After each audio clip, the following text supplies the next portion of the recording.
over. Ladies and gentlemen, Rolf Harris. For decades, he was a beloved Australian icon. Finding fame on the back of a wobbleboard, he earned global acclaim by the 1970s. Rolf Harris, then one of the most trusted names in children's entertainment. It's Ross Cartoon Club! You can join today! Behind the scenes, he was a child abuser. He took away from me that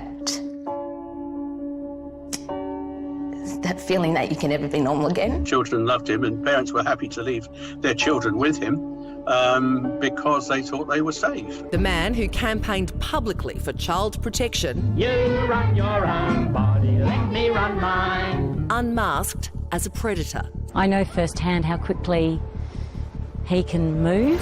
I remember him breathing rather heavily and thinking, this is unbelievable. Singled out in a UK police operation designed to uncover abuse by public figures like Jimmy Savile. The allegations against Harris leading to more victims coming forward. I thought you knew, and I said, knew what? And she said, he's called the Octopus. He does that to all makeup artists.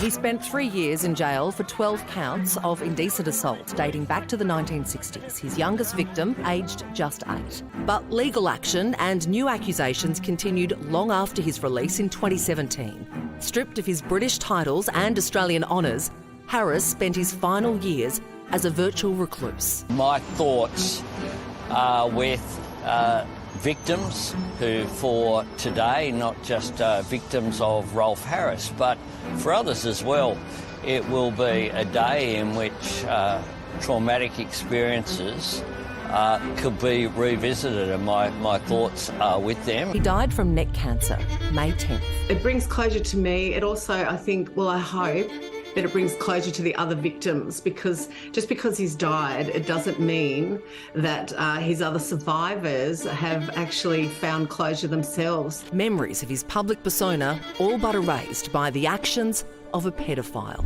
I think the Prime Minister's comments sum up a lot of the response. I mean, it's one of the most instructive elements of this for me seems to be that his death was a couple of weeks ago. And so we're only finding out about it now. It's like there's a collective, even from the people who would have been close to Bundy's family or who would have been in charge of that, a recognition that no one wants to mark this particularly. No one wants to talk about this. It's hard to imagine a case where there's sort of a more definitive verdict from the mechanisms of justice and then also via that the public as to what we should say or what the response is. Yeah, and I think the PM was right as well. This story can be quite triggering for a lot of people, and crisis support is available 24/7 through Lifeline on 131114 and 1800 RESPECT on 1800 737 732.